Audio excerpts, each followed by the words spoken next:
Welcome back to Left Anchor. I'm Alexei the Greek. And I'm Ryan Cooper. Today, we were going to have Rick Perlstein on to talk, but unfortunately he has COVID. So he'll be coming hopefully next week. He says he's feeling better, so that's good. We like to hear it. Absence makes the heart grow fonder, so people are going to be even more excited for that one. Yeah. So instead, we're going to do a bit of a reading series, I guess you could say. We have two kind of essays, or one essay and a book chapter. We have the famous piece by Juan Linz, The Perils of Presidentialism. And then we have a section from Hannah Arendt. Is it a book? I forget. Yeah, it's a book on violence, 1970, March 1970 published. And it's like three sections. We picked out the middle section. We're not going to get into her debate with Fanon, but it's kind of the meat of it's a short little book. Yeah. The meat of the book is section 2 there, discussing her distinctions, her conceptual distinctions between power, violence, strength, authority, those kind of things. Right. So before we get into it, we'll note as usual that this podcast is sponsored now by the American Prospect magazine. So if you subscribe at $10 a month on Patreon, you can get a free digital subscription to the magazine and a discounted print subscription if you like, plus our bonus episodes. $5 a month is just the bonus episodes. We've got a whole bunch of them going back many years at this point. It's true. For your listening pleasure. Yeah. Otherwise, yeah, you could rate and review us on Apple Podcasts or Spotify. Apparently, even if you've done it before, you can refresh it and do it again. Do a new one. Yeah, rig the system, baby. But anyway, yeah, with that out of the way, I think we can talk about our two pieces. Our two pieces. How do you want to do this? Want to do the Linz piece first, or? Yeah, I think that makes a good sort of setup for the rest of it for the Arendt piece. So this is a pretty famous, I think, political science paper that, has been discussed repeatedly online over the years. And I think that, we'll get into it, but, he basically is making the argument that parliamentary democracies are better. They're more stable than presidential democracies. And his evidence for that is that every presidential democracy of long standing, except for the United States, has eventually collapsed. And, the only other one that lasted for a long time is Chile. Little bit of a unfortunate data point there, because the democracy there was overthrown with the help of the United States. I was going to say some of that data is affected by the imperial United States' actions in the world, but yeah. Yeah. But, it certainly was the case that you had, which I actually didn't know until rereading this paper. I had forgotten that Salvador Allende came to power with quite a small plurality of the vote. Yeah. And that, potentially helped set the stage for, American intervention, though, again, that was totally unjustifiable. But nevertheless, I think, his points still stand. It's not about Chile in particular. It's about the structure of presidential democracies versus parliamentary ones. And, it's a very pragmatic, very, just sort of institutional design type of argument. He's not, talking about deep theory of, like Madison would talk about and that sort of thing. It's all just basically about like institutional frameworks and how they're, basically likely to perpetuate themselves over time. Yeah. And he doesn't say that institutional design is the only thing that matters, right, in these outcomes, or that he makes a point later on in the piece that certainly a great leader can matter, but part of the problem with presidential politics is its reliance on the kind of personality or personal characteristics of a particular leader. And we could get into some of the reasons he thinks that the framework institutionally is more problematic for presidential systems than parliamentary systems. But he's not, making a definitive judgment about what systems will or won't work, just what the tendencies are given the designs. Yeah. Right? And importantly, if to background, the rest of the discussion, he's not saying any of this is a guarantee of anything, that a parliamentary system can break down too. There's, and in a very polarized society that where one party will consistently get over 50% of the vote, he says that this will tend to evolve into a presidential type dynamic. And maybe that's a good place to start, is that we think maybe as Americans of parliamentary democracy as more volatile, because you can call snap elections, a government can fall in a way that's not like a fixed term. It's not like here, if the government, falls, the government doesn't fall, but if the, power of the presidency changes over, or if a certain party changes over in Congress, it's in set increments of time, in 2 years, 4 years, and so forth. So it seems at first blush like maybe it's more volatile to not have that kind of regularity, right? Not to have fixed terms and to have like, at any moment things can change. That appears more volatile, but this is an illusion, according to Linz, right? Yeah. Well, I don't think he would say it's an illusion, but he says that it makes the system much more brittle, that you have a surface plasticity that can conceal, right, institutional fragmentation and rot beneath. And the counterpoint to that is that the flexibility, the chaotic nature and the ability to, as we've seen in the UK, where you've had like prime minister after prime minister after prime minister, that chaos results is from the system's greater flexibility. Because, there are all sorts of mechanisms for resolving political problems that don't involve just sitting on your ass and waiting for the next presidential election. You can have the prime minister can resign. You can have a vote of no confidence in the prime minister. It's less rigid. Yeah. The party can vote to replace him, or the prime minister can call new elections.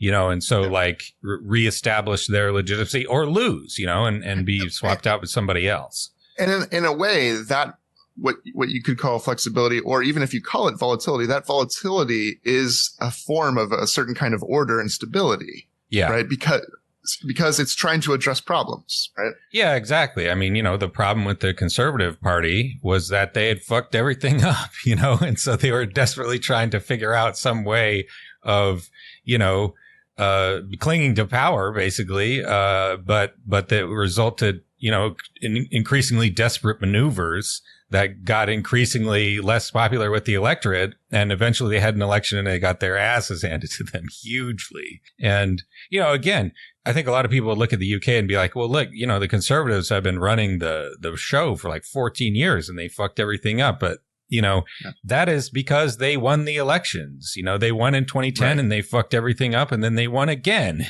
in 2015 and they continued to fuck everything up. There's nothing guaranteeing the people won't choose the stupid assholes who fuck everything up. Yeah. And it was like a stable terribleness, you know what I mean? Like it was, the question here isn't, will the best outcomes happen, but, what government provides, kind of stability through the resources and mechanisms available. And, I guess the question is, fundamentally, why does instability, according to Linz, result? Like, so if instability isn't in changing over who's in control of the government, or what is instability that which leads to revolution or some kind of actual tearing down of the constitutional order? And so once we understand what real instability is, why is the parliamentary system not more likely to lead to it, I guess. Yeah. Right? I think what Linz would say is that the true instability is the collapse of the regime. The end of the government has happened to every presidential democracy. Except U.S. Right? Yeah, we can get to that. Besides Civil War. Yeah. You basically have, all of these problems festering under the surface that are that the presidential system is incapable of resolving and actually helps inflame. And then eventually, you get a military coup or, some sort of revolution or something like that. Yeah. And so we have lack of flexibility in terms of fixed terms, so you have 4 years And as we saw with Donald Trump, it is basically impossible to get rid of the president, especially in a polarized time. It's like even Nixon wasn't actually impeached and removed from office. He resigned. And that was a different time. That was back when the U.S. presidential system actually functioned. On the other hand, we have a conflict of democratic legitimacy that can potentially exist between the legislature and the president. So these are elected separately. And, in theory, because it's a different ballot, you're voting for different offices. You could put one party in charge of the legislature and put another party in the presidency. And there's no way of pointing to, democratic legitimacy that could resolve a standoff like that. Both the legislature and the president can claim, that they represent the will of the people, so to speak. And Linz says, quote, "There is no democratic principle on the basis of which it can be resolved, and the mechanisms the Constitution might provide are likely to prove too complicated and aridly legalistic to be of much force in the eyes of the electorate." That resonates. Yeah. And this type of thing has killed a whole bunch of presidential systems in Latin America. This is a really classic type of breakdown point, a high stakes standoff between the president and the legislature. You also have the idea that the president can think himself, herself, the sole representative of the people. And that can lead to all kinds of problems that you don't get with a prime minister who is more on the same level as other ministers of the government and is much more replaceable as well. So there's like the prime minister president comparison lends itself to some interesting differences, right? Yeah, Linz says, quote, "Perhaps the most important consequences of the direct relationship that exists between a president and the electorate are the sense that the president may have of being the only elected representative of the whole people and the accompanying risk that he will tend to conflate his supporters with the people as a whole." Right. It goes without saying that is a problem. We'll talk about it in more detail in a minute, but, Donald Trump right there, that he was doing that from the very start. And yeah, whereas a prime minister is not, nobody has a full, like a sort of plebiscitary, relationship with the electorate where one single candidate is what everyone is voting for. You're voting for parties, or you're voting in your individual constituency in Britain. And so, you are necessarily limited in what you can claim, and so you have to resort to a lot more wheeling and dealing and compromise and moderation to be able to hold the prime ministership. And you can't just say the people have anointed me and I get to do whatever the hell I want. Speaking of stubborn assholes who think that they can just decide for the whole country, he talks about in a prescient way the problem of not just death, but incapacity, and how, like, I don't know, a president who isn't capable of functioning as president anymore might be hidden from the public, or they might try to keep him in there longer than he should be. Yeah, right. I mean, and Biden isn't even the most egregious example of that. Woodrow Wilson was just straight up like disabled, like he had a stroke, right? And he couldn't, he could barely talk, couldn't walk around, and the country was sort of run by his wife for a while. And that's in part because the significance of the president is also as this important symbol of the country's like status, well-being, health, vigor, all these other things. And so it's kind of like a national security problem if your president is ailing, right? Yeah, a lot of parliaments, like Finland, for example, they have an elected president that is basically a figurehead. It has no power. I think that can be risky in certain circumstances in itself. Like Russia used to have a system kind of like that, and then Putin just changed all the rules. But again, there's no guarantees here. Yeah, I think it is just really underrated how beneficial it is to be able to swap out the head of government very easily. That it's a pretty low stakes thing. People don't generally tend to be prime minister for all that long. There are exceptions, of course, but it's just getting rid of him is not that big of a deal. It's like, okay, this guy's too old. All right, And that helps avoid one of the more pernicious things in politics, which is like the hero worship and the like forgetting about policy and the actual ends of a particular government's vision or just program for serving the people, and instead focusing on or being snowed over by like Obama's amazing rhetoric, or like, any number of qualities where you say, I don't care that he's perpetuating genocide. Joe Biden's a good guy. I want to have a beer with him. He's got a personal history that's really sad and touching. And that just kind of obfuscates the real use of power and the real consequences of political action. That should be the actual debate, right? Yeah, I would say a prime minister is much more like just an employee. It's just like, okay, public servant. Here's the guy we hired, and if he gets to be annoying, we're going to throw him out on his ass, and it's not that big of a deal. He's not the embodiment of the, national essence or whatever. And this is why, as Linz says, and I'm sort of convinced by this argument that there's something to be said for a constitutional monarchy, in that the king, like there are a lot of these around there, like Norway, I think, and the Netherlands. You have this figurehead king who doesn't do anything, is just sort of there and serves that figurehead purpose. Obviously, look at royalty in the UK. Yeah, I mean that's again problematic from the standpoint of they have all this money, and I think maybe a little bit disproportionate level of national adulation. But the principle of it makes sense. You have these amusing anecdotes of like I think is the king of the Netherlands, who was an airline pilot for like 20 years without telling anybody.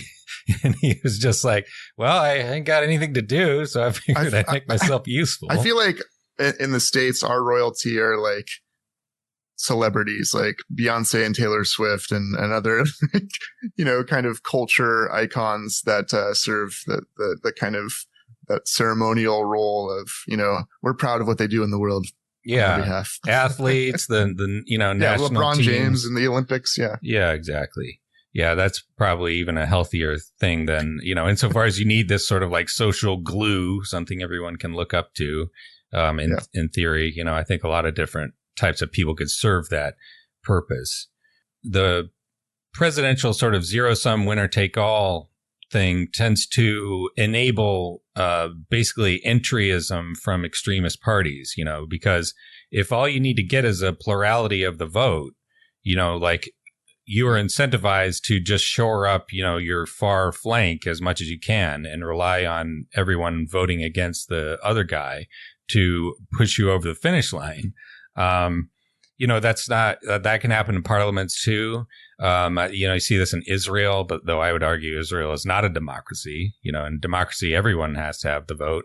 But, still you could see like someone as sort of like, prime minister of whatever, just relying on a few small extremist parties to get him over the finish line of the majority in parliament. That can happen. But what can also happen in parliaments is that they'll quarantine the extremist parties. Like there's a long tradition in the Nordics of quarantining the, far right parties if they can, because it's just, they're considered beyond the pale. And so, you'll have like grand coalition governments, or the, social democrats will team up with the liberals or whatever, as necessary. And, it's a potential route that is a little bit more, I don't know. At least, you look at Donald Trump, that's exactly what happened. You had a very brittle two-party system where basically a far-right faction, used polarization to take over one of the parties. And I don't think that would have happened in a parliamentary system. You would have a minority far-right party, and then that would have, it would get like 25% of the vote. And look what happened in France. The possibilities for combating, the far right forces that were in ascendance were there for the strategic taking, and they did it. And in fact, the left took the lead in that recent election that was called by Macron, because he was like, okay, there's this bubbling energy around the far right. Let's try to nip this in the bud. Let's have it out now. So that doesn't always work, and still unclear if they're going to have a functional government and figure out how they're going to govern at this point. So there are problems there as well. And maybe this is a good transition to the Arendt piece, because, James Madison himself, who was the architect of our constitutional order. I've mentioned this in the pod before, in the Federalist 51, he basically says that, the constitutional designs are just auxiliary precautions. What really will determine whether tyranny triumphs or whatever, right, is going to have to do with the character of the people. And there's a long tradition of saying that all government rests on public opinion. And what that means is not like public opinion polls, but on like the support of the system, actively, passively, or otherwise. Like the people themselves are determinative in a way. Now, these mechanisms we're discussing do matter, like in many ways. But as you were just kind of pointing out with Israel or these other examples, like what really matters is like, how are the people shaped? How are they acting or not acting politically? Are they using their power? Are they ceding their power? And, and kind of Arendt talks about, it's not just democracy that rests on public opinion or public support. Like monarchies, like if the people were happy, they didn't chop off the head of the monarch, right? Like it's always, all government is, fundamentally dependent on what the people are or aren't doing together about what's going on. And that is a very interesting thing to study in its own right. Yeah. Arendt makes an interesting distinction, between power, strength. I think we've mentioned this on the podcast before. Power, strength, authority, and violence, which tend to be lumped together. Like you hear a lot of left-wingers say, well, power, government power is always just hidden violence. And she says, no. What power is the ability to collectively act. Power comes from the group, acting in concert. Right. Strength is an individual quality, your ability to, pick up heavy objects and that sort of thing. Or like even just forcibly coerce someone to do something, you could figure out all kinds of individual feats of strength in different contexts. Yeah. Yeah. Authority is the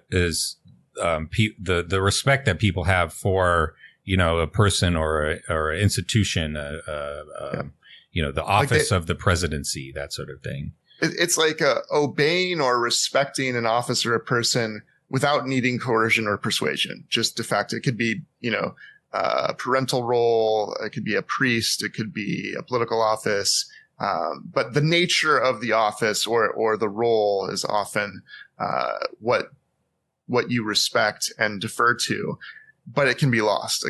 There's an example of like a father that starts beating his child.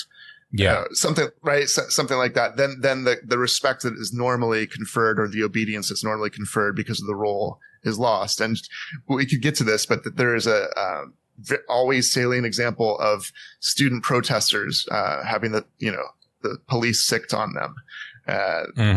That's a violence. It's a response to the loss of respect. Yeah. The loss of authority. And Arendt says violence, basically that's applied strength, through your body and the implements of violence, the guns, the artillery, and so on. And that's a very different thing from power, because, when you are coercing someone, you are not applying power to them in the sense of, acting acting as part of a group, it's all about, I guess, what's a good distinction there? The exercise of power is when you issue an order or something and everyone just does what they're told. Don't drive on this street on Sunday. We're fixing it up or something like that. And everyone just obeys unquestioningly because they have, sort of consented to it. That's an exercise of power, the group action together. Whereas violence would be, someone tries to drive on the street and you like yank them out of their car and beat the shit out of them, and right. And you could already see the inverse relationship when institutions lose power, which is to say when they are not empowered by the people do not support them, they have to resort more and more to violence. Yeah, right. And as you said, that's so evident in the police, the way that the police behave. The police have very little power or authority. Yeah. Their authority is not respected. And so they instantly resort to violence in the case of anyone, sassing them or whatever, because, they don't have that respect. And I think, Arendt makes a a pretty good point that violence, a regime based more and more on violence, though, as she says, there's no such thing, and there probably could never be such a thing as a political regime that is 100% violence. Right. Power and violence are always go together. It's just a matter of the proportions, if you will. Yeah, right. The question of the, consent of the population, basically. And, a very violent regime is more brittle and subject to collapse because it rests on a much less firm foundation.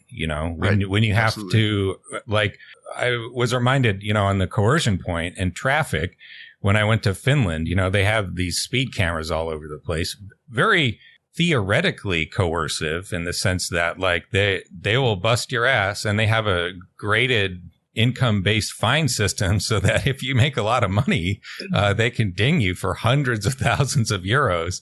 But the result was that everyone just didn't speed.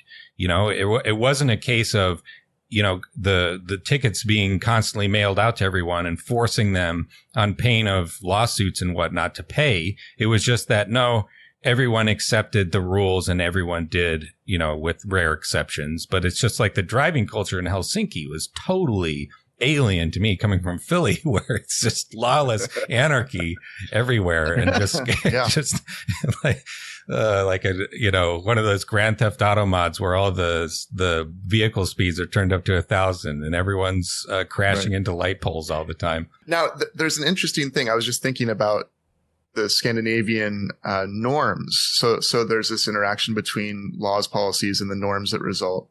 And there is because at first I was saying, that's collective action is in this shared adherence to certain norms. But then for Arendt, there is a big distinction she has between political action, which is kind of the exercise of power, of acting collectively. And action doesn't have to be, action has to take place in front of others at least. But in any case, she calls mere behavior, which you could think of as like the herd mentality, or just like going through the motions or adhering to whatever the standards are without thought and not changing anything or beginning anything new.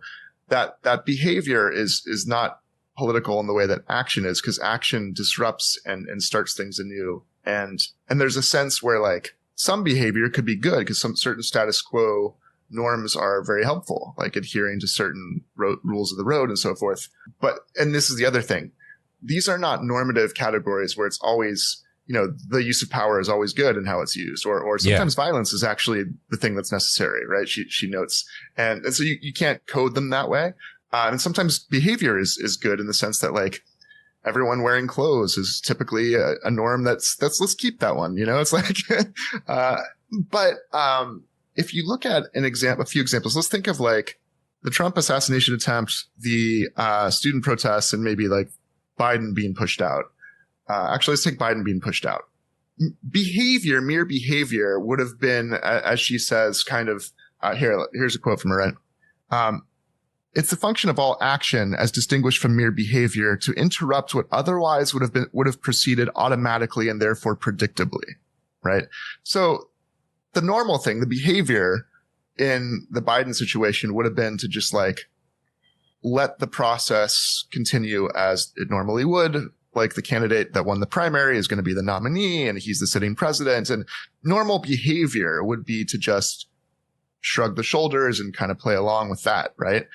But as we saw, from journalists to insiders, different people acted collectively in a way, right? They acted in concert, even if they didn't talk to one another, to apply pressure to change what would have happened automatically, right? Yeah. I think that's an interesting example. Yeah. And, you remind me again of the situation in Finland. I probably have told this story before, but right before I went to Finland, I drove to Newark. And on the freeway there, of course, everyone's going 20 over the speed limit, like just as a matter of course. But while, I don't know, right on the border of Jersey somewhere, like Stroudsburg, they got passed by a pack of people with like souped up hot rods going like 100 miles an hour at least, like weaving in and out of traffic. One of them almost ran me off the road. It was like, Jesus fucking Christ. It's like this, that level of, I don't know, just antisocial. Yeah. The antisocial, you could say it's almost like violence, like you're talking about a very, the car is an implement. Sure. A deadly weapon. And I think half the point of doing that is just to like freak people out, to make them they have to move out of your way. Yeah. You are in charge of the road. To make them afraid, haha, look at all the normies who are only driving 20 over the speed limit. Whereas, when I got to Finland, it was like, in my experience, at least, it wasn't just mere behavior. It was like suddenly this new culture just settled on me like a blanket. And it was like, oh, we don't do that here. And everyone is calm. Everyone lets everyone else go. We're in the center city and the speed limit is 50 kilometers per hour. And by God, we're going 50 kilometers per hour. And it made it much easier and much less stressful to drive. And I was like, damn, this is good. I'm going to be a good little boy. I'm not going to fucking do handbrake turns through red lights like Philly drivers normally do. And it felt good. It's like I'm participating in society. Social contract assholes.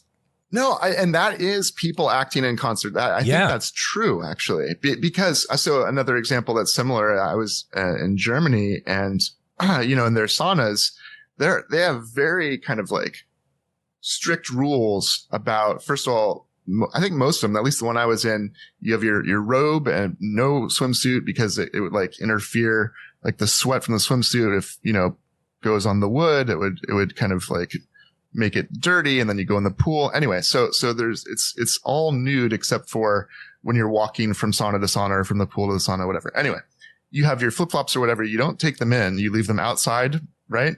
The door to whatever sauna you're going in. There's all these rules, and then they didn't even need to say anything. But I made a mistake once. It's my first time, and started to walk in with the shoes or something, and I got like these looks, and I just like immediately understood, like, okay, I'm not adhering to something. What is going on here? What's the problem? And I just immediately knew that I had to do that. And once I understood the rules, it was very freeing because you there wasn't talking, that it was more peaceful. It was organized. There was, all these, it was very clean. All these benefits were there because the rules had a purpose. They weren't just arbitrary rules. Right.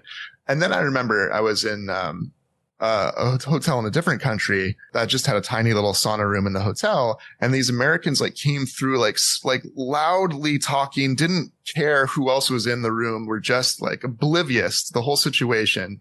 And like walked in, and I'm just like, okay, this is the liberty license distinction. This is like freedom is me doing whatever I want without regard to my circumstance or environment. And I don't care how it affects other people. And like the sauna experience was like categorically different, because there wasn't a collective understanding of the purpose of the thing and how to make it more enjoyable and this and that and the other. So it's like another acknowledgement that like power is something that you cannot use. It's so like there's an example of like, say, a student or a heckler disrupting a classroom like environment by heckling the lecturer or the professor or whatever. And what she says is there's actually a lot of power being used or not used, however you want to think of it, by the rest of the class who's passively on the side of the heckler by not stopping the heckler or doing anything about it. They're just like enjoying the show. Like there's a lot of latent power there. The only reason the heckler can get away with that is because of all these people not doing something, right? And she says, quickly envision a different scenario. Pretend you're in Nazi Germany and the heckler's Jewish. What's going to happen, right? Yeah.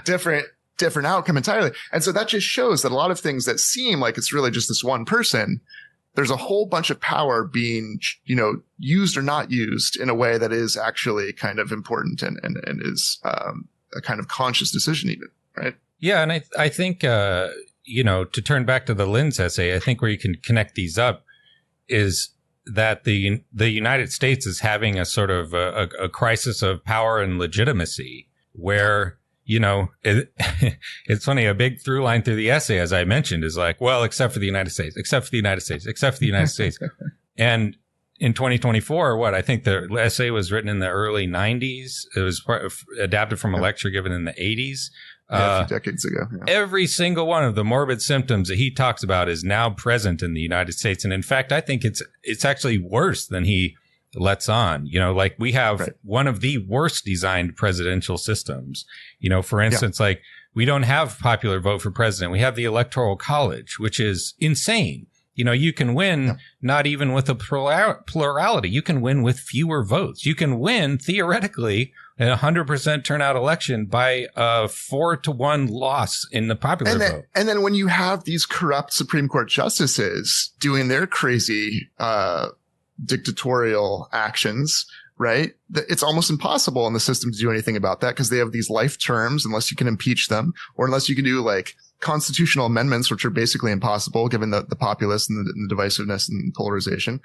And so one thing that Arendt writes is that violence, so talking about this Trump assassination attempt or any number of things that you might consider violent symptoms in the body politic, violence that comes from the people, so rather than from the people that govern, but from the populace, is very often a response to feeling like they are not empowered, like their power isn't working or they don't have the power to change things politically. And so violence is resorted to in the face of injustice or in the face of frustration that power can't be exercised.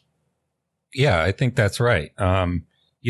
Some other presidential problems that Linz mentions that we have since developed in a very extreme way, so midterm elections, that's not necessarily a feature of presidential systems. And that makes it much more likely that to have divided government and therefore the crisis of competing democratic legitimacy claims.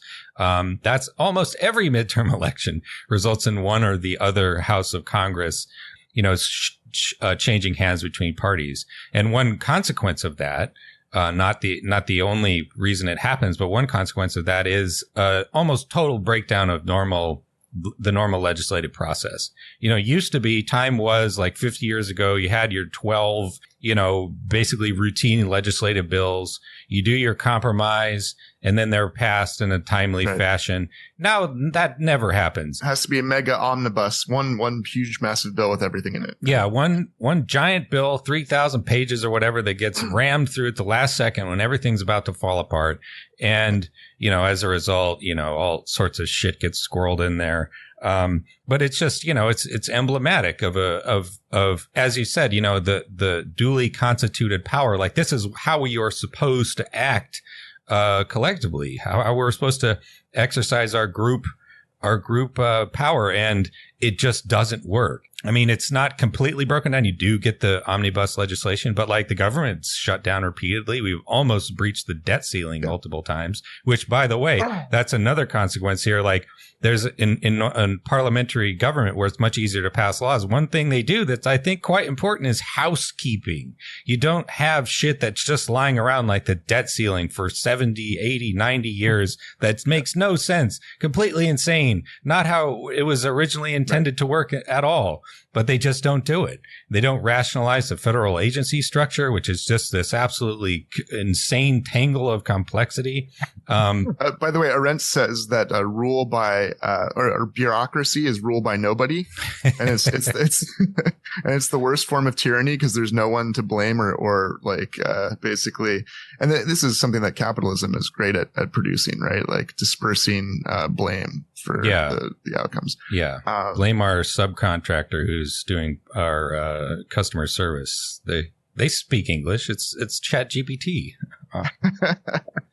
But there is also, we shouldn't forget, there is power being exercised in this country very frequently. It's just the power of the oligarchs, the elites, even in pushing Biden out. It wouldn't have happened just from, and there was a huge popular support for it, but it wouldn't have happened without the donor class and the Nancy Pelosi and those powerful politicians acting in concert, right? Arendt talks about, there's the power of the secret police, the power of even chattel slavery wouldn't have worked through pure violence. The solidarity of the masters, she said, was integral to that. And that's part of why John C. Calhoun had to make an argument for on equality basis that, even if you're poor and you're not a plantation owner, you're still white. So we're equals in that sense. And he had to make a kind of perverse equality pitch in order to get solidarity among white people to enforce white supremacy, right? And the end of a totalitarian regime, which he calls pure terror, when there's no power and merely violence, is when, you know, the Stasi is killing itself. It's like the Ouroboros. Like Stalin is paranoid and everyone's a threat. And so everyone keeps looking out for, you know, who's going to kill them next. Not even the secret police or the upper echelon in power feel like they're together and in concert. Everyone's looking out for, you know, someone who's going to take them out. And that's when you've lost. When the power is completely gone, you have pure terror, right? And so revolutions, on the other hand, often happen. If you can picture this idea of like a grandma putting her face in front of a tank or something like that, right? Mm-hmm. And then the shame, the soldiers, when a revolution really works, the soldiers and the cops stop following orders. They're like, I'm ashamed. I'm like, I see this grandma in front of me, or this group of people who I identify with in front of me. I have the instruments of violence. I have the tanks, the weapons, or whatever, and the orders from whoever. But actually, I no longer am acting in concert with whoever gave the orders. I'm now acting in concert with the grandma. Yeah. Right? And so no matter what role violence plays, power is always fundamental. Yeah, exactly. Yeah. As she says, I think we mentioned before, you can't even imagine a completely violence-based system, because no matter how powerful the dictator, they still have to rely on the, you other know, people. The actions in concert of the military and the secret police. And so, you know, they are acutely vulnerable to a sudden loss of confidence among those segments of it. I think Arendt says, quote, to remain in authority requires respect for the person or the office. The greatest enemy of authority, therefore, is contempt, and the surest way to undermine it is laughter. And you think immediately of Ceausescu. That's why the Kamala memes are working so well, but calling the Republicans weird. It's right. Showing what weirdos they are. The laughter that's producing is the surest way to delegitimize. Like, in a way, as much as we've talked about the fascism stuff, and there's good arguments for a lot of those conceptual tools to describe the right. You know, Corey Robin's not wrong when he says that, like, you give a certain gravitas to a Trump who's a clown and a thug when you call him a fascist, right?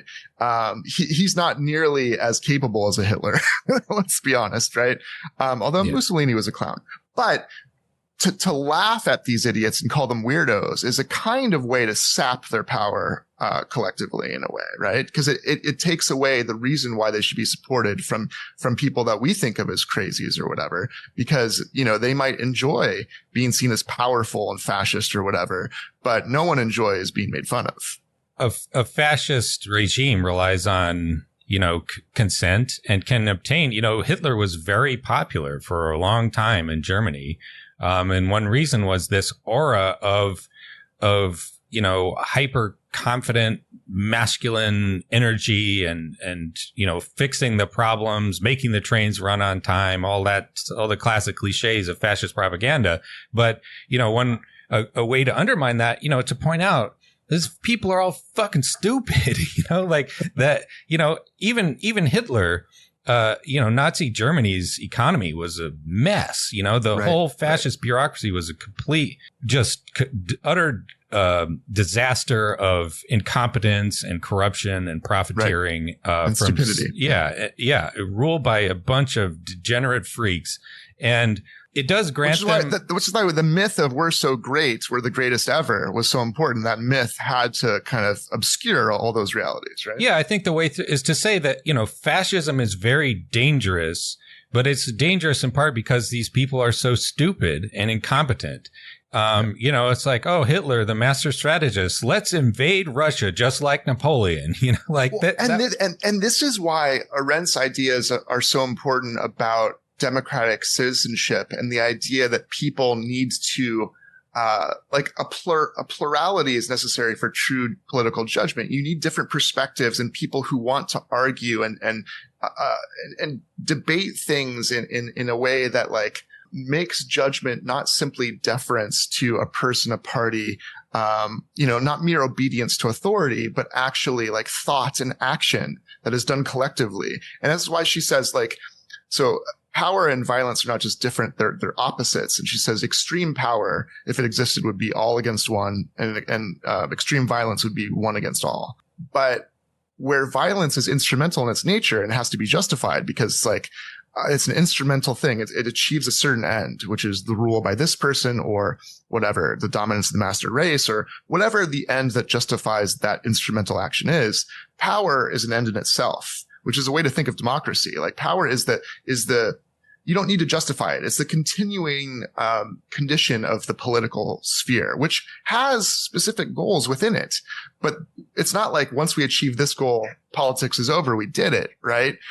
Because politics itself, or power in this sense, is just us acting collectively in an ongoing way. And you can't say when it's done or when it's been achieved or anything because it's not instrumental. Yeah. There's no end to it. Yeah. And I think this, again, to bring it back to the Linz essay, I'm entirely convinced by his arguments that we just have on a technical level a very poorly designed political system. And I think that furthermore, that the political system is exacerbating the problems of virtue in the people. He talks about how, in a lot of formerly authoritarian states that tried presidential systems, you have hyper-polarized, parties between the former landowners or whatever and the working class. And, you set up for these high stakes existential battles. And, oftentimes you would get a sort of Caesarist or Bonapartist, a party of extremists led by a demagogue. And, that describes us pretty much to a T. We have two parties. One of them is completely nuts and led by an authoritarian, I would say quasi-fascist demagogue who proposes, frankly, to abolish democracy if he wins the presidential election. And I think, importantly, already tried to do that. And Yes. the result of that was a rupture in the whole constitutional apparatus. Hardly anybody talks about this, but I think it's really underrated what a grave thing that was. After January 6th, the country, so far as I can tell, nobody's really ever reported this out because none of the people have talked about it explicitly, but it was governed by a triumvirate of Nancy Pelosi, Mike Pence, and Chairman of the Joint Chiefs, Mark Milley. That's right. And, it was like the democracy was abolished for a time. It was a counter coup of sorts, necessary, I would say, in the moment to take command of the military away from the, commander in chief. Because another facet of our stupid system is we have the election in November, but we don't have the transfer of power until January 20th. That's this shit that's come. It used to be in March, The reason was that's how long it took to ride in a horse and buggy from the hinterland into DC or Philadelphia. But, it's just of a piece with all this stuff, like the Supreme Court basically abolishing Article 2 of the Constitution and saying the president is for all intents and purposes a king. And here's the important thing that we could take from Arendt on this. The court doesn't have the last word in politics. Its power does not predominate that way. So it doesn't actually get to have the final word on whether the president is king or not. Politics is going to resolve that one. Yeah. And I think that, the people need to pick up their power and the President Biden and other people with, duly constituted authority need to contest that exercise of, I think basically an abuse of legitimacy. I'm not sure exactly where it would fit in Arendt's terms. It is wild that talk about violence. You have the president running this, global imperial apparatus that the biggest military in human history. And they say, okay, Biden, you can kill anyone for any reason and you can't be prosecuted for it. And they expect he's not going to use the instruments of violence on them or their political party. That's, I don't know. It's just indicative of the level of disintegration we are at.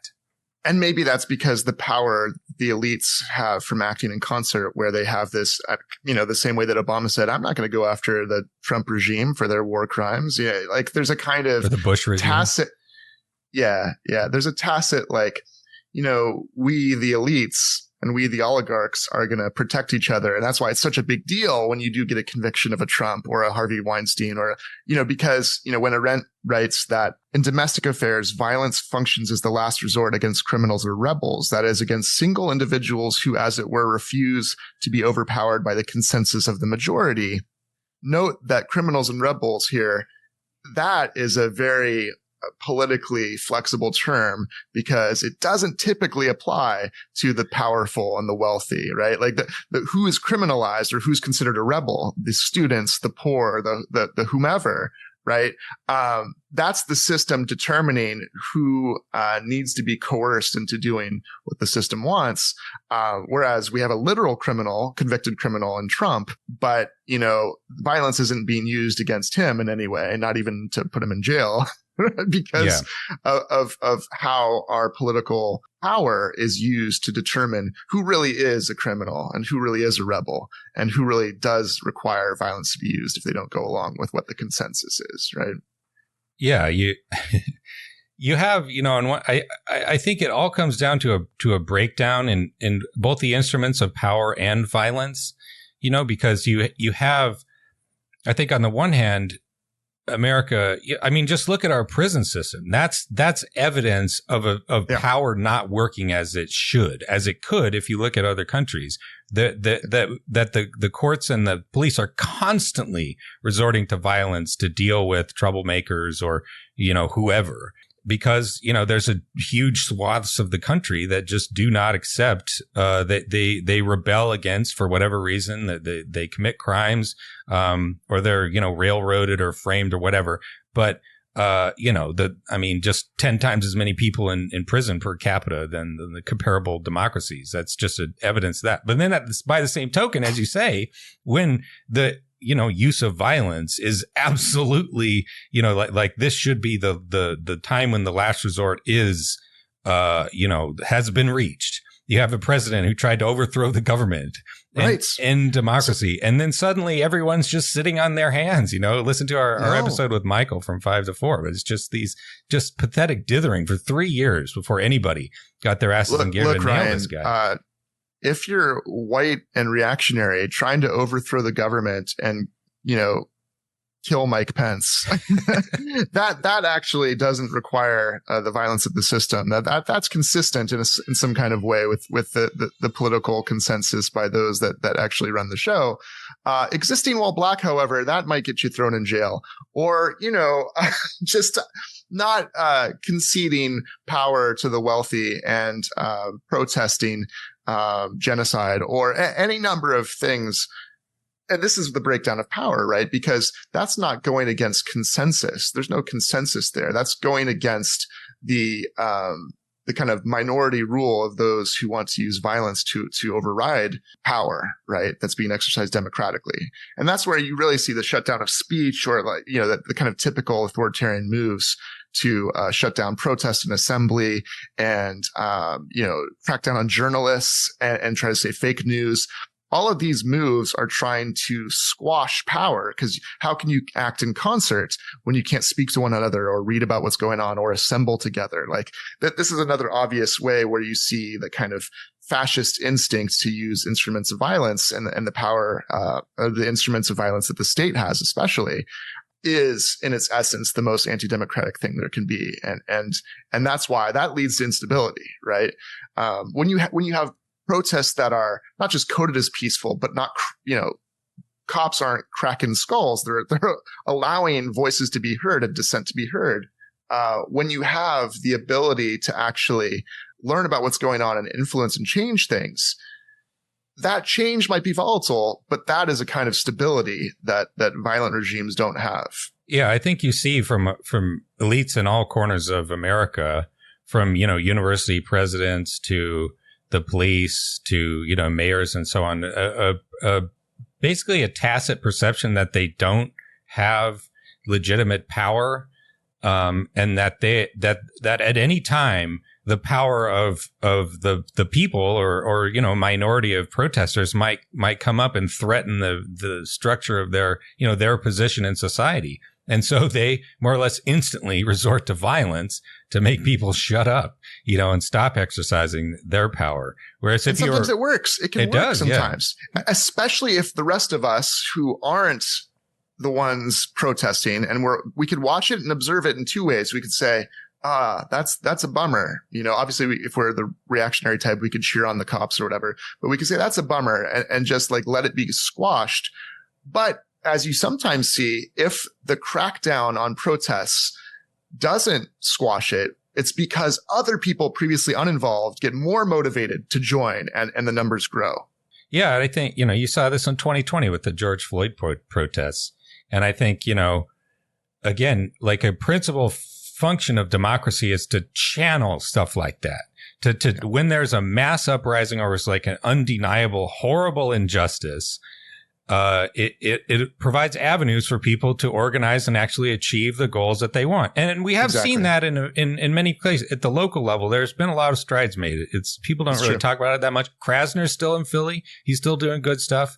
The prosecutor, the county prosecutor in Hennepin County, what's her name? Mary Moriarty. She's doing good stuff. So there is some effect there, but nationally, I think the result was, again, basically a backlash. Let's give more money to the police. Let's not, try to deal with this in any sort of sensible way. Let's just try to sweep it all under the rug. And that's just, as Linz would say, I think that's just adding up more problems for the future. Right. And so those violent crackdowns gave rise to different power responses from the elites and from the people. And over time, what really will change things is the power that's channeled from that conflict, right? And who's going to provide lasting change? And that's always, even if it's, Zizek says, what happens the day after the revolution is accomplished? What happens then? And that's where the power really comes into play, right? You can have these spontaneous reactions to circumstances, but long-term organizing and bringing people together to put forward affirmative visions, that's where we're at. And it comes down into even mundane electoral politics. Even right now with Kamala, there's all kinds of power contestations with people trying to influence her. And there's going to be an effect. So never think that there's nothing at stake, even in the day-to-day political battles, right? Yeah, exactly. And, I think as a closing comment for me, as we've been going an hour, I think that there's a decent chance that there's going to be a undeniable constitutional rupture of some sort or another. Maybe not in this election, but in future elections. The system has just been staggering on, nobody believes in it anymore. The Supreme Court doesn't believe in it. They're actively rewriting it all the time, just deleting great big chunks out of the middle of the damn thing. And, we have this culture of constitutional fetish worship, but the people who espouse that the most are the people who hate the Constitution the most. They don't believe in we the people. They believe in rule by themselves. And, could it be like a sort of Civil War type thing where a bunch of Republican states try to secede or something like that, or they march on Washington? I don't know, but I think that it is important to demand if we're interested in the survival of America as a republic, should that happen, I think it's important to demand a constitutional convention, not the one outlined in the Constitution itself, but if there's a rupture of legality, as there was in 2021, this time it shouldn't just be swept under the rug, pretend like it never happened. That's just, again, saving up more problems for the future. You need to deal with this. That's right. To rewrite a new constitution, as was done with the Articles of Confederation. And, how that could happen institutionally, you could come up with you could sort of prefigure it. You could have a proportional election to the Constitutional Convention. But I think that, it is important, as Arendt says, and as you were mentioning, Madison, the virtue of the people is ultimately the end, the foundation of any functioning democracy. But this Linz essay, I think, convinces me that the technical details of how elections work and all that sort of stuff is really important. And if you don't get that down well, if your constitution is 250 years old and you can look to other models and say, hey, this works way better, we should just borrow Not the UK. Theirs is almost as bad as ours in some ways. But, you know, Finland, something like that. New Zealand, I like their constitution. That's pretty good. But, you know, I think that it's a option we really need to seriously think about, because this shit ain't working. Like, yeah, absolutely. And, you know, Arendt says that maybe the thing that defines human beings the most is what she calls natality, which is a kind of like inversion of Heidegger's focus on mortality and being towards death. But not just that we are born, but the fact that new people are born, unique human beings. Every human being is unique, right? We're all human, but we're also distinct from every other human. That brings all kinds of possibility. And then metaphorically, natality, the idea of something new, which is what comes from action, to begin something new, to interrupt the automatic processes that they're predictable because this is what was going to happen. The trajectory has to go this way. That's what's going to. Natality and action, that's where rupture comes from. And that's really what defines us as human, our ability to not let things just happen the way that they look like they're going to happen. And that's why she is also a theorist of revolution.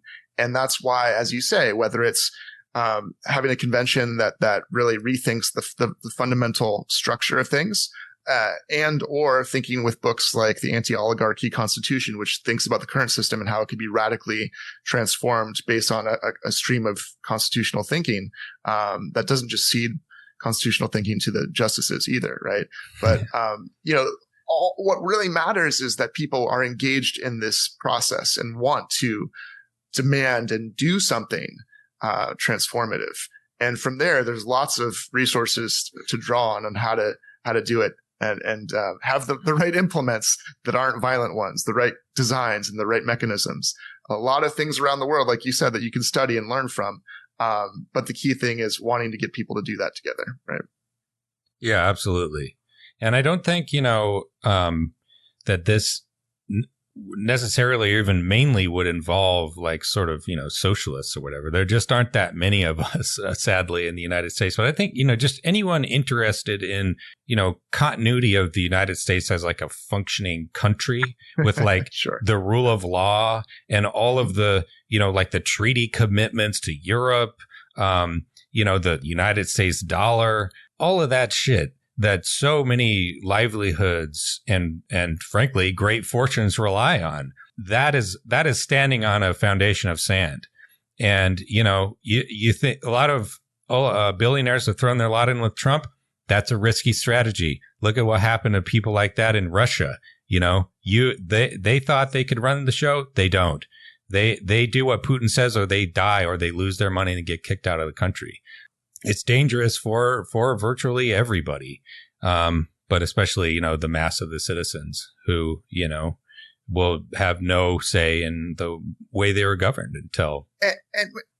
And I do think whether or not people identify as socialist or not, there is a really obvious split. And this can go back to the Luxembourg socialism or barbarism thing. Like when you lose respect for institutions, when the authority of the government, but also of capitalism, when like the reliance on certain hierarchies or certain ways of things don't seem to be working anymore. The choice is like some demagogue like Trump who says, I can fix everything, believe in me, and you identify with me because I pretend to be Christian or whatever it is. You know, I make fun of the latte zipping liberals. It's either that kind of move where you cede your citizenship and your responsibility for making judgments and governing collectively to some asshole who says he'll do it for you. Or you realize whether it's in the workplace and having, you know, workplace democracy, or politically, or in your community, or in your civic associations. Shout out to Pete Davis. Either you participate with others in figuring shit out together when you don't respect the hierarchies that used to do it for you, or you find a demagogue or some, you know, person or small group that you think, oh, this is the new authority I can trust. And I think we can convince most people to not go that route. Yeah. Yeah. I think there's a solid majority of American citizens who would basically, you know, just like the government to function, to attempt to deal with the problems, to pass a fucking budget on time for the first time in like 20 years. Small wins. You know? We'll take it. Right. Yeah. And, I think that a proper democracy would provide a lot more, it would be a much greater foundation for sort of like social democratic parties or socialist parties to get more of what they want. Yeah, absolutely. By getting a bigger vote share without having to rely, the sort of two-party vote splitting problems and so on. Easier to get some wins. Yeah. But that's a thing, it's not guaranteed. But I think that that even if it's not, this is the gamble you take with democracy. You don't always get what you want. You usually don't. Right. But sometimes you get a piece. Sometimes you get a big piece. And yeah, you never know. That's the whole thing with action. You don't know the consequences because it's not predictable. It's not automatic. You never know what's going to happen. And I think that's why this energy behind Kamala, even though that you're also getting all kinds of skepticism and fears with like, is she going to pick Shapiro? Is she in bed with Google? Whatever. There's hope because it's like, wow, even though a lot of insiders were responsible for it, the Democrats didn't fucking shit the bed this time. Like there was something actually cut, and it wasn't just to crush Bernie Sanders. Like there was some kind of coalition between the people and the insiders and the donors, and something good seemed to happen. Boy, who knows what could happen now? Yeah, exactly. I think Kamala is to some extent riding a tiger. You listen to her speeches and people are fucking jazzed, and I mean, she's a lot better speaker than Biden, but she's not Obama. Right. And I think that there is just this huge pent up demand for somebody to be a little bit of a figurehead. And the thing about figureheads, you can steer them. Yeah. Yeah. People want things to get better. People actually want to believe in something and to believe that they have an influence and that someone won't shit the bed. And so, yeah, let's keep it up. Yeah. So anyway, next week we'll be back with Rick Perlstein, health permitting. But yeah, in the meantime, thanks for listening, everybody. We will see you in the next episode.